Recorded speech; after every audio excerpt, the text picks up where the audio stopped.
Have you ever felt like your advisor only talks about stocks and mutual funds while you're out here trying to figure out DSTs, debt funds, and just LP investing on your own? If so, you are not alone. And today's guest has built an entire business around fixing that gap. Welcome to the Passive Income Playbook, part of the Best Ever CRE Show. I am Pascal Wagner, founder of Grow Your Cash Flow, and I'm a full-time LP with over $3.3 million invested across 23 passive deals. And today I help investors craft their investment thesis, find and filter through deal flow, and deploy capital with clarity and conviction. And before this, I led over $150 million in investments across 300 startups at a global venture capital firm called Techstars. And today, I am joined by Fred Hubler, founder of Creative Capital and a paid Forbes contributor who serves over 300 families across 30 states. Fred built something I rarely see in this space, which is a retainer-based wealth firm that helps clients make smarter investment decisions without, you know, tying their money to the stock market. He's done some pretty crazy things. He's helped clients buy jets, sell buildings, and access kind of these institutional investments that we talk about here on the show that most advisors don't even know exist. And in today's episode, we're going to dive into how his model works, how he evaluates investments to bring to his ultra high net worth clients, and what you can borrow from his approach to building your own portfolio. And with that, I'd love to dive in. Welcome, Fred. Thank you for having me. That was a great intro, and your intro is even better. So I need to update my intro. You get a good bio there, my man. I love it. I've been working on it. So, hey, Fred. So what I really want to do here is have people understand who are they listening to. So I would love for you to kind of start with, how did you evolve into this model that you're doing today? Perfect. So my first day as a normal stockbroker, Series 7 with a regional brokerage firm that's probably 3 in your city. If you know who I'm talking, I'm not going to say the name. I don't want to get sued. But my first day was 9/11. So at that point, I was always a planner. I was planning for myself. I loved money. I come from Delaware County. I still say water, so I didn't come from money. And I had a chip on my shoulder, which I still have, but it's a little further away, that the rich get richer because they know things the rest of us didn't know. And I don't know, and I'm sure they're out there, but I don't know anyone that worked harder than my parents. And my parents never made it out of lower middle class. Like, we had a pool, but we didn't have anything more than the house we lived in. And great people, but I knew they worked hard. So I thought becoming a stockbroker, being investments, would be the answer. But I did it the traditional way, which was at a brokerage firm. You're really in sales, and financial products just happen to be what you're selling. So want to buy a bond, want to buy stock. And so not only did my day start on 9/11, and I couldn't really start business until the week after when the market opened, at some point I questioned the entire, like, what the hell did I just do? Because at the night they would print out a list of clients and a stock. And so the next morning I come in and my dad's on the list. I have every dollar him and my mom ever saved up, and it's him and Merck. And I have an MBA. I'm a smart, lazy person. I don't want to reinvent the wheel, but I'm smart. So I called the 800 investment, policy company for the brokerage I was with, brokerage firm. And I said, hey, how do you know these people need Merck? And the answer was honest and convinced me I'm going up the ladder on the wrong wall. The answer was, they have cash and Merck's the stock of the day. Click. That's not fun. It's sales. Like you and I both, that's sale. That's not financial planning. So I lasted 2 years. It took me 2 years to really, I tried to make it better. I'm like, I can't change this, 100-year-old company. So I left. And before I left, that was a bad taste in my mouth.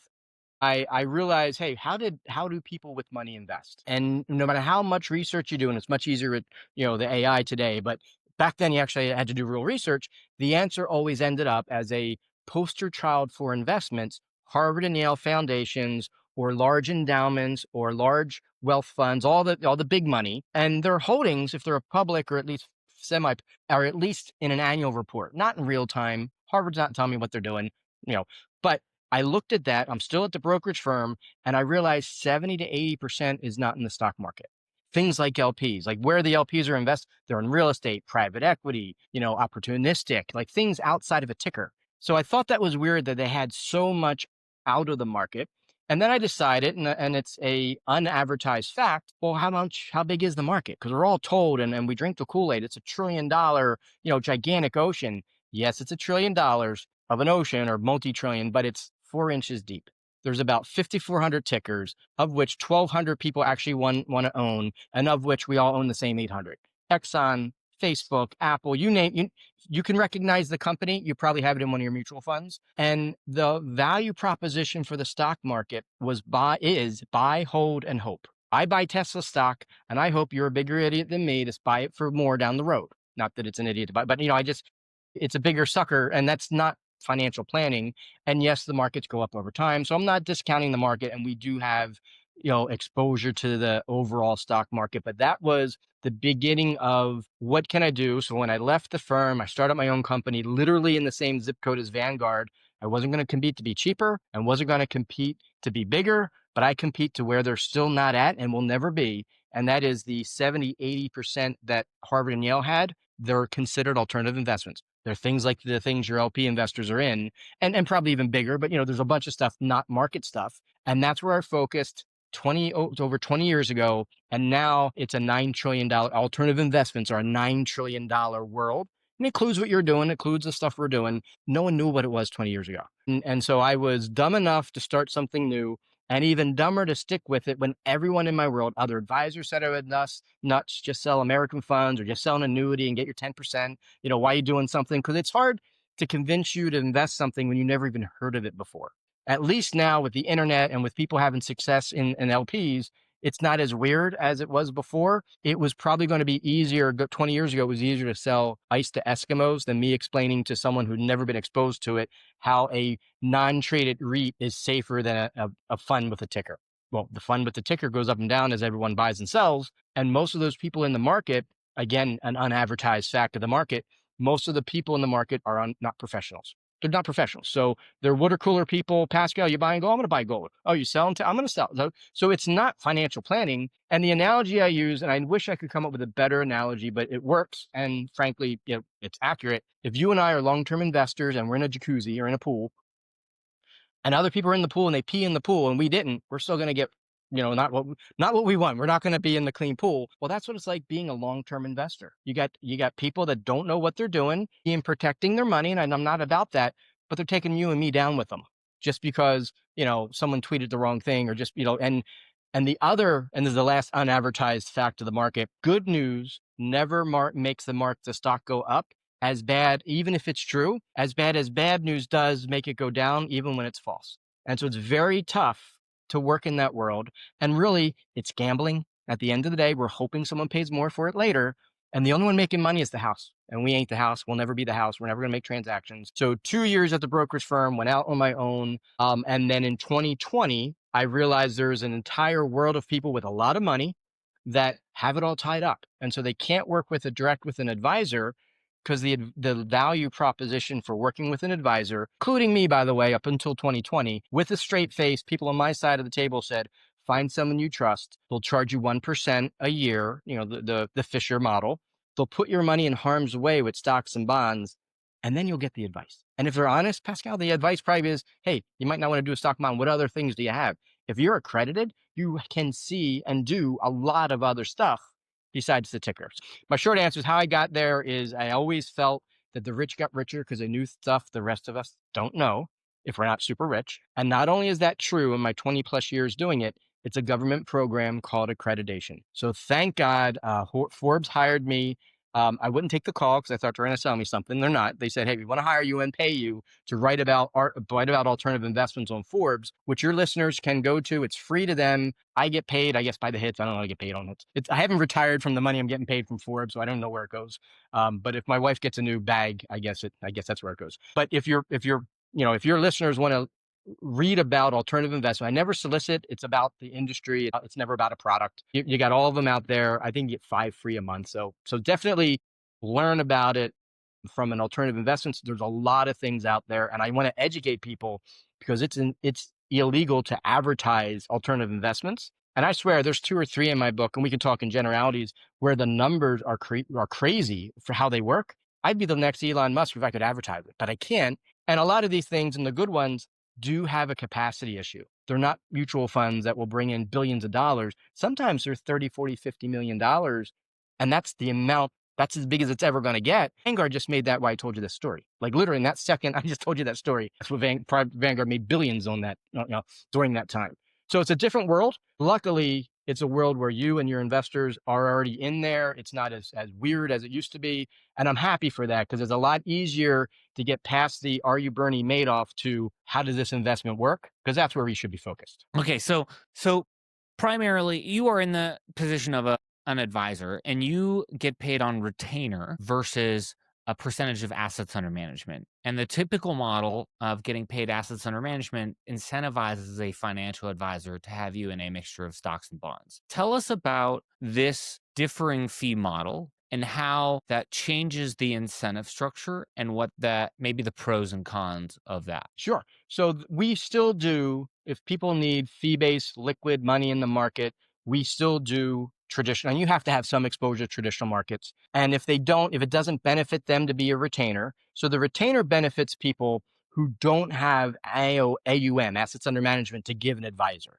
because they're a business owner and maybe their next best investment is their next, or their investments in LPs or real estate. Like there's people that focus a lot of times on one certain asset class. It could be an LP, it could be, real estate.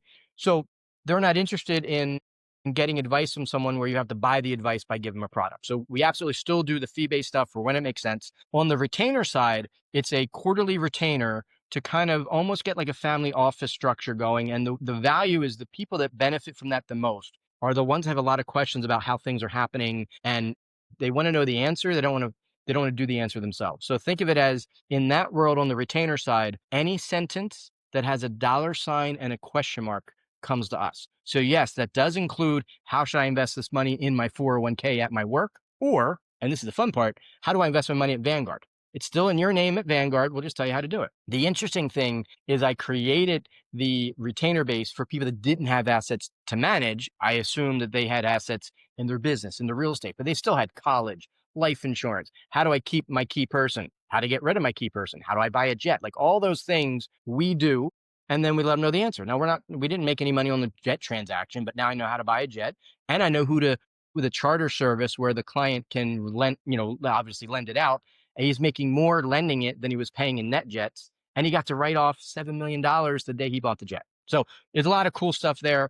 But the interesting part is when you walk through, one of the things that we realized was an unknown consequence to the client, a benefit to the client. Even though we didn't do it to create AUM, let's pretend that you have a $20 million fee-based account at Merrill Lynch or anywhere. It doesn't, and you're paying $20,000 a year for that advice. We can hold that in our office and at that 1% and charge 0% instead of the 1%, and then bill the client our normal retainer. And that retainer can go to a business. It can go to an LLC. So we have gotten okay, but let's talk about Shoot. what the actual model okay. I think the point here is that when my mom passed away, I went when my dad passed away and I had started managing the finances for my mom. What was the first thing I did is I reached out to a couple different financial advisors and I was like, hey, how do I provide my mom a retirement? And they all would if I mentioned anything real estate, they were like, no, we don't advise that. We're just doing because they're not going to make money on it. right. Okay. So what I want to know, I don't care about all this financing. Now, what I care about is what are you recommending? So some people are coming to you with just general wealth problems and they don't know who to turn to. Their tax accountant's not helping them.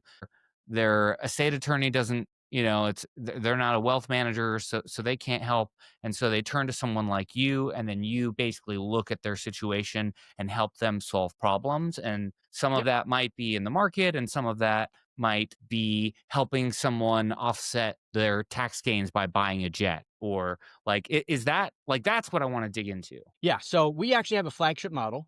I can share it. I can tell you exactly what it is. And it's an overlay that we try to compare where people actually are. And it's almost like a perfect diet. No one's ever going to be in a perfect diet, but it's 50% traditional. So that's where there's a place in the world for traditional equities and fixed income if you're your mom's age and you want, guaranteed, bond type stuff.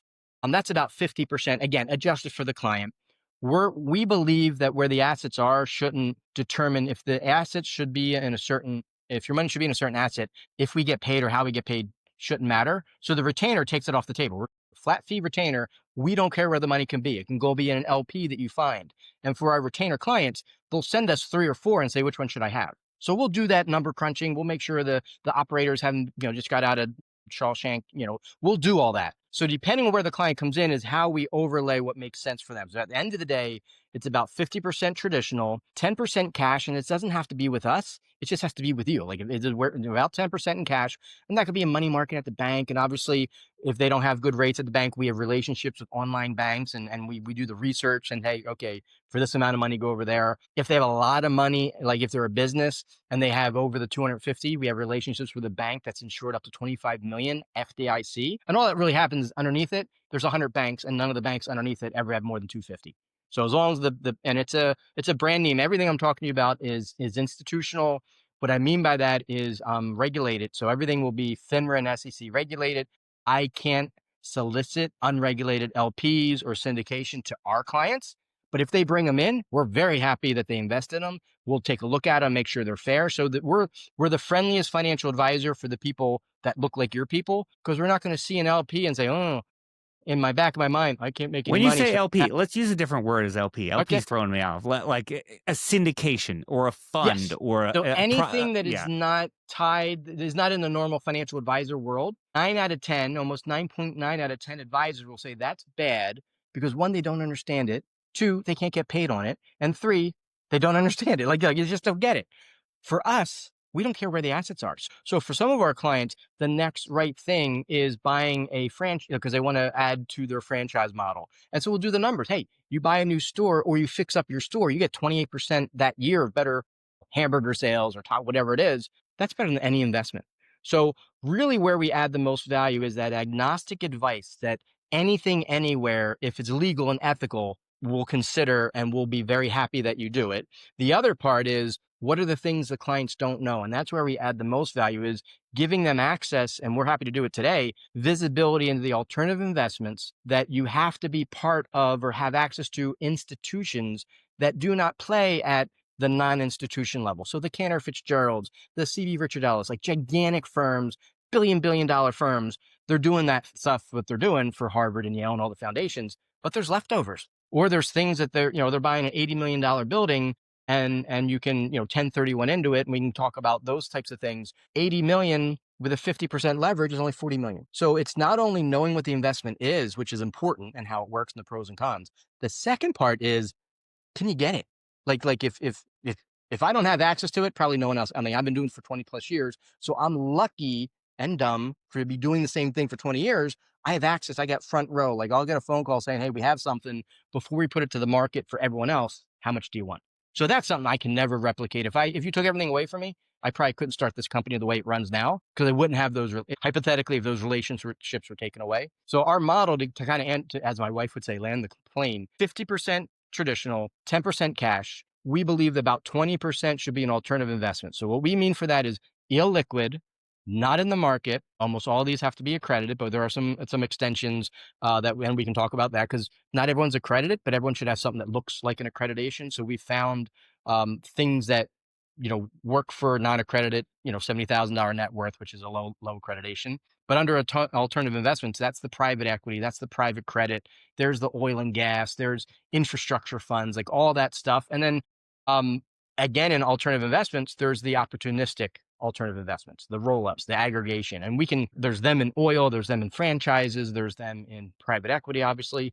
And then we believe another 20%, so that hopefully adds up, if I'm good at math, 50, 10, 20, 20 should be another 100, in real estate, in hard assets. Now you can get to that through an LP, if it's an asset, a real estate. You can get to that buying your own condo. Now we don't care where and how, if it's with us, we care that you have it. But then you also can get non-traded REITs. So they're diversified, but they're not, they're liquid for you. You can get out any quarter you want, but they're not in the market like everyone else's 401k. And then DSTs, which is a 2019 year new version of a tenant in common, that's incremental ownership of the underlying real estate, which is different than an LP. And it is something I think your listeners should know is out there, because an LP is a great answer, but it can't be the answer to every question, and nothing should be the answer to every question. So I'm happy to deep dive into any of that stuff. So if we were to work with you with your mom's money, if If you were driving and you just needed someone to tell you where to put it, that's where the Vanguards of the world come in. They're low cost, there's no fees. The interesting thing with the AUM model that we weren't trying to do is we could make the fee-based part of your AUM if you are in a fund that's managed in 1%. And there's nothing wrong with that. That's the way the industry works. The problem with the 1% model for most places is they're still limited to what they can show you, and it's only the tickers and the stocks and bonds. So I'm not anti-fee based. I'm anti limit your options. You have limited options when you go to a fee-based guy that only does the ETFs or the mutual funds or whatever. The other thing that I believe is true because I believe it, mutual funds were built for poor people. If you have $100, buy a mutual fund. You can't diversify $100 million. Can't diversify $100. We've had clients with 17 million all in mutual funds. And you'll appreciate this real client, 4 different advisors, adds up to 17 million. And we do analysis, again, looking at those under the hood, what funds do they own? And by accident, if you homogenized all 4 of those advisors, he was in the exact allocation of the S&P 500. The percentage that was international, telecommunications, healthcare, the whole 9, financial services. So we're on a Zoom call, which is good because I didn't know if he was going to deck me or not. I said, hey, you don't need your other advisors. And I could tell in his eyes, he thought I was going to be like, well, you only need me. But I'm like, and you don't even need me. He's like, what do you mean? I'm like, and I showed him the numbers. Like, you have the exact exposure to S&P 500, sell everything and put it into SPY. Low cost. And so obviously I was suggesting, and this was a conversation, not a recommendation, having $17 million in one ticker, because he kind of already did that, except we did it very expensively with 4 other advisors who did their own thing. But again, when you mopped it up and aggregated it. So I was thinking to myself, am I going to find out how this guy got $17 million? Did he earn it or did he get it? Because there's 2 different ways to make money. You earn it or you get it. And those that get it think they're smart and they're not. And those that earn it will earn it again if they lose it again. And again, it's not, if you got it, I'm happy for you, a little jealous, happy for you. I think the Pascals and I in the world have to earn it versus get it. So I'm thinking to myself, I'm going to figure out. And so he goes like this, like, isn't putting $17 million in one ticker stupid? And this is the most unprofessional I've ever been. And I still enjoy it. And I'm sorry, but I enjoy it. I said, yes. And you already did it. And I just let the silence carry it. And then I'm thinking to myself, all right, did he earn it or did he get it? Because I'm going to find out. And so he sits there, a little bit of quiet. How do I fix it? Like, all right. So he kept one of his 4 advisors. I don't need to be everything. So we kept one of the 4 advisors who just got a windfall of money, by the way, because, most of the money went to him. I did the 20-30% that was going to do the stuff I can do. At the end of the day, I ended up getting the other advisors thing again years later, because the client's like, how can I make this, more efficient? I'm like, well, you could bring it over here and we can charge you the retainer instead of a fee, and then you can tax deduct it out of your LLC. He's like, well, why don't we do that? I'm like, I thought you liked the other guy. I'm like, I don't really like the other guy. I'm like, all right. So I wasn't trying to, steal the other guy's thing. So there's multiple ways. When you have every option open, you always can do what's right for the client, including letting the client go to a Vanguard with no cost and just being there to show them. And our retainer is quarterly until it's like all done, like quarterly during the onboarding. And then there's an annual fee that's like $6,000 a year, like not a crazy number. We're still doing everything we want to do, but there's no more, it's not as much activity. So we just lower the cost. So no one's a quarterly fee at a high level, let's say $5,000-6,000 a year, a quarter. No one's doing that more than a year just to get everything onboarded, get the team built. And for things like you and your mom, it wouldn't even be a year. It might be 1 quarter to get it all done. Like it's not an obligation from month to month or quarter to quarter. At the end of the day, I think one of the questions you asked is, how do we determine where to go? How do we vet our investments? On the things I put clients' money into, which can't be direct to limited partnerships that are not under the FINRA and SEC regulated side. So again, we can review things clients come to us with, and we can monitor after they buy it and make sure we're on top of it. But I can't show them unregistered products, because then I'm not an RIA. Then I'm just like anyone else, and I'm kind of like a boxer. If I'm a boxer, I can't get into a street fight. Well, okay, but most of these deals we're talking about, like where if it's a 5B or a 5C registered offering, Regulation A, probably most of the deals that people see in their inboxes, those are the things you can talk about. So walk us through that part. So when we look at stuff, we're looking at the underlying user, like the person actually paying the bill. So if it's real estate, who's the tenant?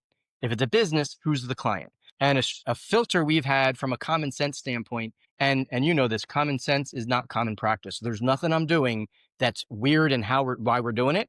it's weird that it was never done before. Like it's weird that no one wrote for Forbes about alts before me. Like, it's just weird. So in our world, is the customer, the underlying, like the original first, the client, the customer, the tenant, to them is the thing a must have or a like to have.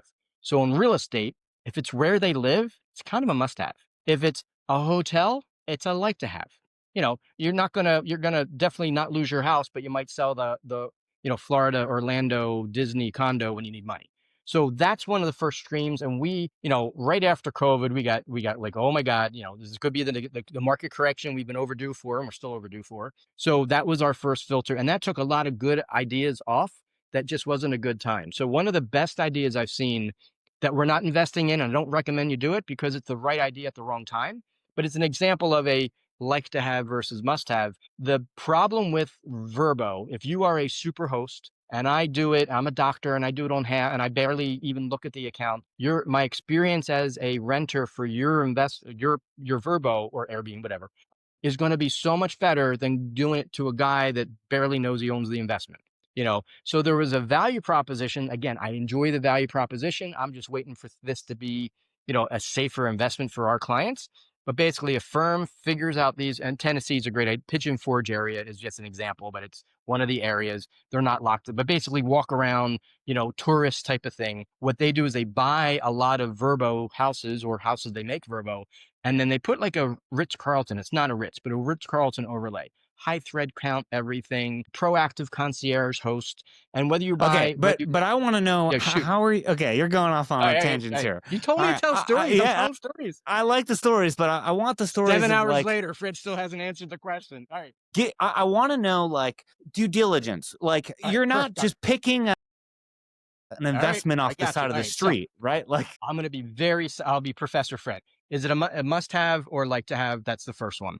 Bottom line is the investment been done before? Has the activity been done before? If the answer is no, we wait. So again, there's investments that are great and they made 300% last time, but okay, what are you doing? So we do that. Fees are important. The less money in the ground, the more the ground has to go up before you even have a chance of getting your money back. And one of the first filters we've used is I like longevity of institutional companies who have almost like a obligation to not mess around the retail side because they have an instance on the institutional side.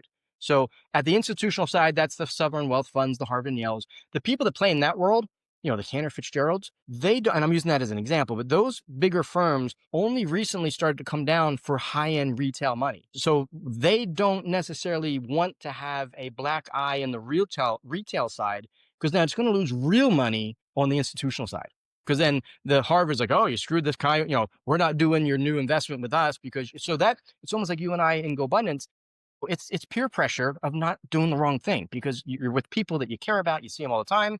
In this case, it's peer pressure of your biggest clients and not that anyone wants to lose money, but it's an extra pressure because the companies, if they're going to start to do retail, they can't screw it up because they're going to lose the real money, which is the place at the table at the institutional side. So we lean towards the firms that have been around for 100 years and will be around and that don't typically deal with retail because they need me for the access to the family wealth kind of money. And also they need me to be the registered guy that gets sued if it's wrong because they're in the real estate business, they're in the private equity business, they're in the hedge fund business. So we look at that as what's their track record when things didn't go their way. So what did they do we weren't around. Well, guess what? Okay, we're going to look and see who was around. Now, there are some new ideas that wouldn't have been around in 2008, but they still have to have some history of when things didn't go their way, how did they handle their investors? Did they eat their fees for a year? Did they do what they needed to do?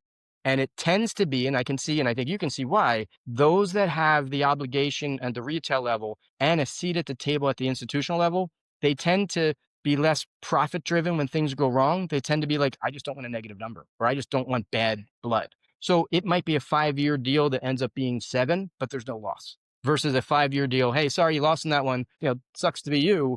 They're just going to go sell to the next idiot. Then that's the industry, by the way, except for if you have that peer pressure of institutional. So we lean towards institutional. We never are first. And then we do a common sense screening as to the actual thing they're doing. So one of the investments that we liked, and it was a side effect of that the guy I helped buy a jet, he owns a bunch of franchises, all the same company. And I'm in the jet, he's like, hey, want to go meet my parents? You never met them before. So I'm like, oh, well, I never flew private before either. So I'm giggly. I'm going there on the way back. And his name was, I said, hey, if I would open up my first franchise that you have and you want to open number 19 in the same city, do I have a chance? He's like, nowhere in hell.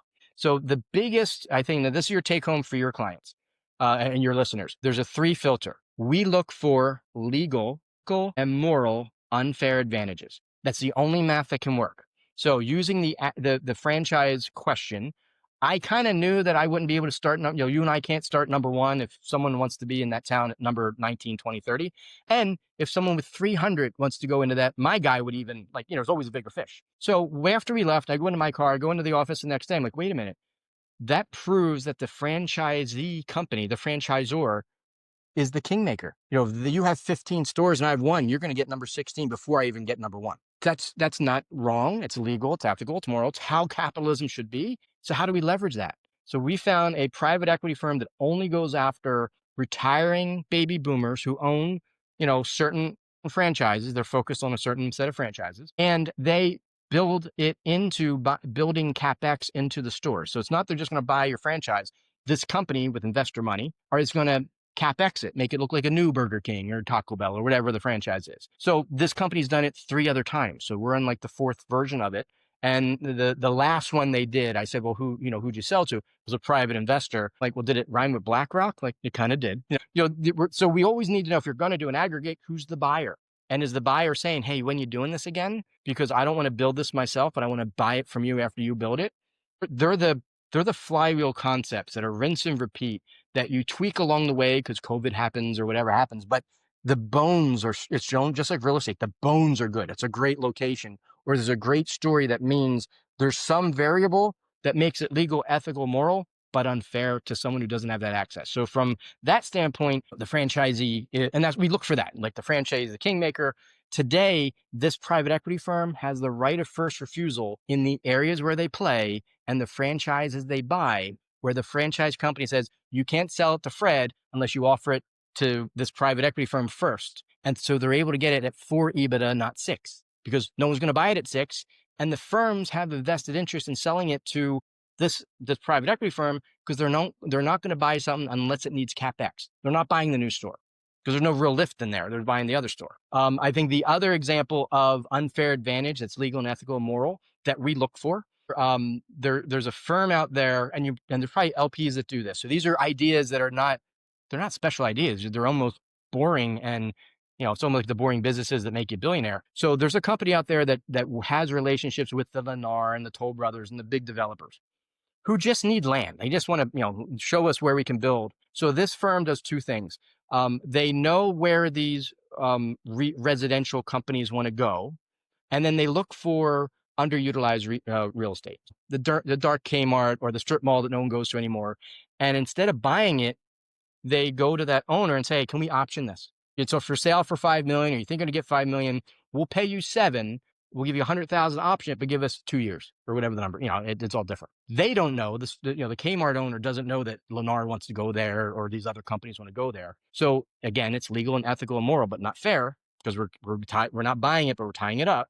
Then this company, and this is where the expenses go, they do the hand-to-hand combat with the borough, and but they focus on affordable housing, approachable housing. So not Section 8 and not McMansions, the 200 to 400 townhouses where people who work need to live, and every place needs that. So it's not like I don't want that in my backyard. Like, I want that in my backyard yesterday. So these townships are very, if you do it right, like, again, you got to look for the reasons to do it. It is almost a slam dunk. Like, the townships are like, when can you show us the approved plan? The Lennars and the developers of the world is like, when can we show up shovel ready? And the seller wins because he's getting 7 for something he couldn't even get 5 for. Now, he may be pissed when he finds out it was sold for 30, but they got their 7. So that is, again, a legal, ethical, moral, unfair advantage. And we look for that. And that stuff's not in the fact sheet. That stuff is under the hood. Who's going on? What are they doing? How are you getting this information? And almost always there's a guy our age, a 50-year-old with the gray hair, who's just been here long enough to know how it works and know that doing it the wrong way is never going to help and never going to work, and long term never going to, so we do the background check on the sponsors, even if it's an LP, but especially these big ones. If they're really good, but they're kind of like driven by a superstar guy, we also don't like that either, because he's going to get hit by a bus someday too, or retire, or do something bad with the secretary and then be kicked out. Either way, if that's who we're buying, I'm not buying. So I can decompress, but basically, so it's a lot of the numbers are the easy thing to filter for. It's the story that's true and the flywheel concept of, have they done it before? Do they already have the buyer? And I love knowing that there's an institution out there that wants to buy this after we do it, because they've done it 3 other times and they're waiting for number 4. And I love the fact that the developers just want to show up with their people and build, and you can hand over a townhouse community with the envelopes and the whole, here's how it is. That's all they want, because they don't really make money doing the hand-to-hand combat. They make money making a neighborhood from a farm or from a Kmart. Look, I think you bring up such an amazing point here, right? So when we're talking about finding a deal that's worth investing into, I talk a lot about, like, let's look at all of the landscape of deals, and then let's dwindle them down into the top ones, because only by looking at a lot of different deals can you figure out which ones rise to the top. Now, You have to I have think milk the way to have you've cream. totally, and I think when you go through that process, it highlights exactly what you are talking about, which is, how do you, there are so many multifamily apartment operators out there, and or self-storage, or pick any asset class, and there are many people doing it. And a lot of these projects, when you look at the pitch decks, they might show great returns, or that they're buying something under market, but there really isn't anything special about the deals. And so I think this thought process that you're highlighting of, like, understanding, I'm going to share an example to bring this point home as well. On the show, we recently talked to a retail shop, a commercial real estate investor who buys shopping malls. And what they do is they go around to all of the city mayors and the council people and ask them what they would like to see in that shopping mall. How would they like to have it change? And getting their buy-in, and then also getting them to invest in the deal. And so that is a legal, ethical, unfair advantage, where they now, like, because the entire city is involved, you bet that they're getting all the permits and to get things done Exactly. quickly. That's exactly. So again, these are repeatable, common sense things. I agree with you. And I think that is exactly the same thing. That's what we're talking about. So when I talk to someone, or if you're investors or talking to an LP person, I like to, it's kind of like a job interview. What's your unfair advantage? And then shut up. If they don't have one, or if they don't think they have one, they don't have one. If they humana, then they don't have one. But if they, oh, that's easy. I've been doing this for 30 years and I can smell a bad deal and I know all the players. We've kind of gotten, I think where this matters the most is the wild, wild west of oil and gas, which is the world we play in. If you want to make less money, you want to pay less in taxes, make less money, or have to do an oil and gas offset. If it's taxable income, there's not any options.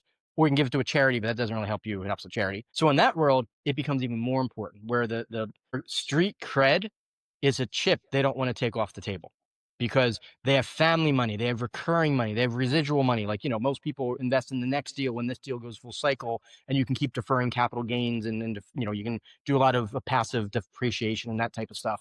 That matters, because, and it's interesting thing, companies change, but who runs them is there. So we had a whole, and this is funny, we had a whole guy, calling me every day. We got this thing you got to look at. I know there's an unfair advantage. Like, they know they're using my words against me. Oh, we got your unfair. All right. We look at it and the numbers are not bad. Again, we do a due diligence on the operator and he went to jail, and it's the same guy coming out with another name.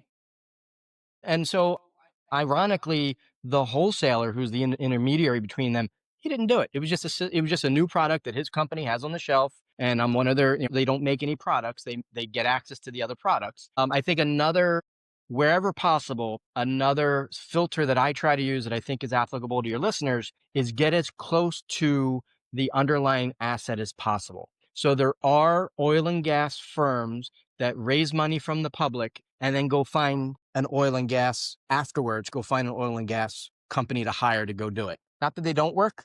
I like going directly to the company because no one's going to have more skin in the game than the company. And one that we work with is a family office for themselves.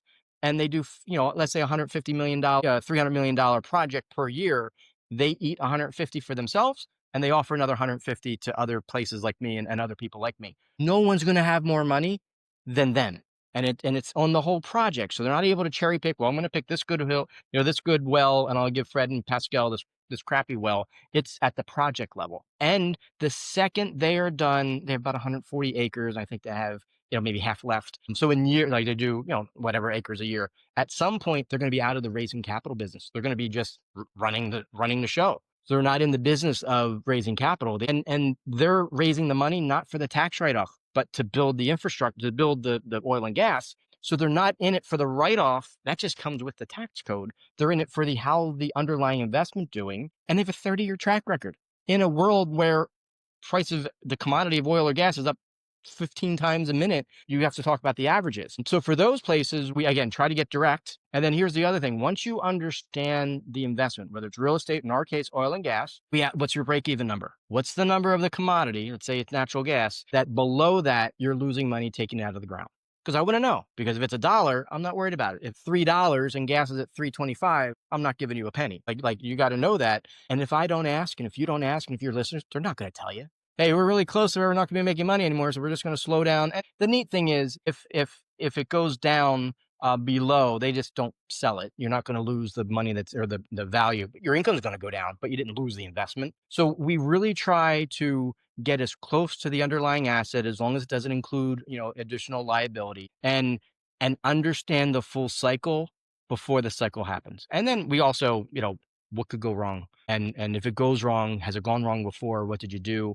What you do during COVID? So during COVID, and again, I'm not perfect. One of the things I didn't do during COVID, which I should have, but I didn't know it at the time, was we looked at real estate, and we had real estate coming in for student housing in colleges. COVID, and I'm not, no one's going to college right now, blah, blah, blah. What I didn't know, because my kids are 13, is you have to pay for your college, you have to pay for that apartment to keep it.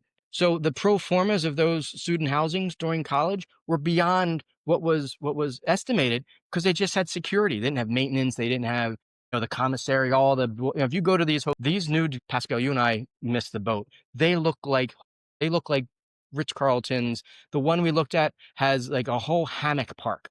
Go to school, go to class. You don't need a hammock park. But anyway, I digress. So being conservative means I do miss things, because I didn't see the story, and no one knew during 2020 how long COVID was going to last. But if I would have asked, how is the lease set up? How does it work in school? If I don't pay for this lease, where do my kids live when school goes back? They would have answered that. Or if I would have told them that, I probably wouldn't have said, hell no, I'm not touching that with my client's money. Because that's something that it's still cash flows well now. And a lot of times it's the school donating the land, someone else builds it, but the school needs the place for it. Now, again, college has its own issues, and maybe in 50 years, we're all just learning from ChatGPT. But Can you walk me through, what does it look like in terms of time? Right. So I'm imagining, so we're talking about this due diligence process. And I find that when you're new to investing like this, you underestimate how much time it takes, and in terms of weeks and hours, to do this kind of due diligence. It might take, each stage is different. Getting an operator on the phone maybe is an hour. You're going through a bunch of different questions. I imagine you have some sort of due diligence sheet. Can you talk through the time that it takes to go from Sure. A to Z? So for the most part, our clients trust us, and then we have to trust that third party, no matter how big the name is, no matter how famous you might know who they are. So all of our work and expenses are before you even see the product. Like, we look at all that stuff. So in our office, we have an investment committee. We have a playbook. Anyone in my office can offer anyone to any of our clients, as long as in the playbook. And our model, everyone's an employee. Now, even though we're independent and most people are split rep codes, if you worked for me and we were independent, we'd split 50-50, blah, blah, blah. I'm not that, because I'm not in the room with you. If you are 50-50, you might sell it even though you shouldn't.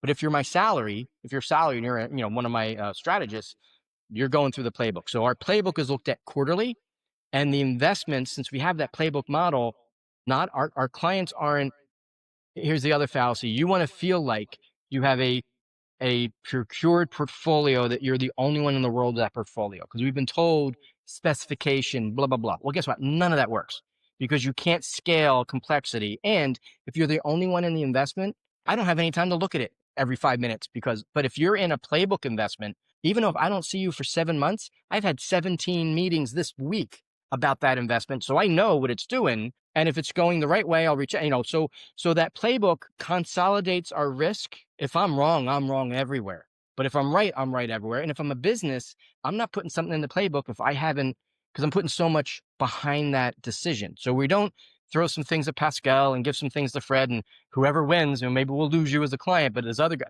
it's not that. Now, there's a lot of firms that are very successful, shooting from the hip to each person so that you feel special. You got something, you got a unique car that no one can work on because it's unique, So our goal is doing and so our playbook is 20 years old, new stuff in it, but we break it up into 4 different categories. One is guaranteed income. So for some of our clients, they need some sort of pension. We shop it around. I'm not a big annuity shop, so there's other ways to do it. There's low cost ways to do it. So that's one, and that's not for everybody. The other one's reserve or cash. It's just cash. It used to be something besides cash, but now that cash is 4-ish%, that's okay. I mean, no fees, 4%.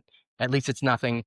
We used to have to do, and it's interesting, one of the foundations, one of the endowments that we mentioned earlier, had an absolute return model. I kid you not, Pascal.